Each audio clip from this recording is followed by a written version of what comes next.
जद्दा में रेड सी film festival में पाकिस्तान अपनी पहली शिरकत करने जा रहा है। रिपोर्ट जुबैर खान बलोच। जद्दा में रेड सी फिल्म फेस्टिवल में पाकिस्तान अपनी पहली शिरकत करने जा रहा है। इस पेशरफ्त का सऊदी अरब में मुकीम पाकिस्तानी कम्युनिटी ने निहायत जोशो खरोश से खैर मकदम किया है।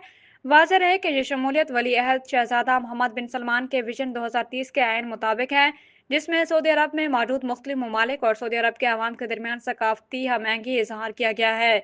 जिद्दा में फिल्म फेस्टिवल 4 दिसंबर से शुरू हो रहा है। ये बात जिद्दा में रेड सी फिल्म फेस्टिवल में पाकिस्तान की शमूलियत की कामयाब कोशिशें करने वाली नौशीन वसीम ने एक प्रेस कॉन्फ्रेंस में बताई। पाकिस्तान का बूथ, जिसमें पाकिस्तानी फिल्में टेलीविजन के फनकार भी मौजूद होंगे।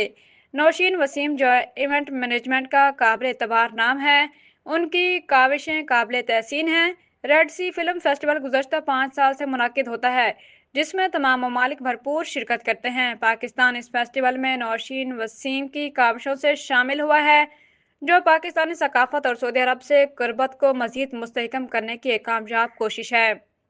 नौशीन वसीम ने पाकिस्तान बूथ की तफसीलात बताते हुए कहा कि उन्होंने बूथ के हसूल के लिए एक सऊदी कंपनी का ताउन हासिल किया है, जिसमें मकामी पाकिस्तानी कम्युनिटी ने मुमकिन मावनत की है। इस फेस्टिवल में शुरका आमतौर पर अपने मुल्कों को आलमी सतह पर मुतारिफ करवाने के लिए अपने अखराजात खुद बर्दाश्त करते हैं। फेस्टिवल में 70 से ज्यादा ममालिक के हज़ारों लोग शिरकत करेंगे।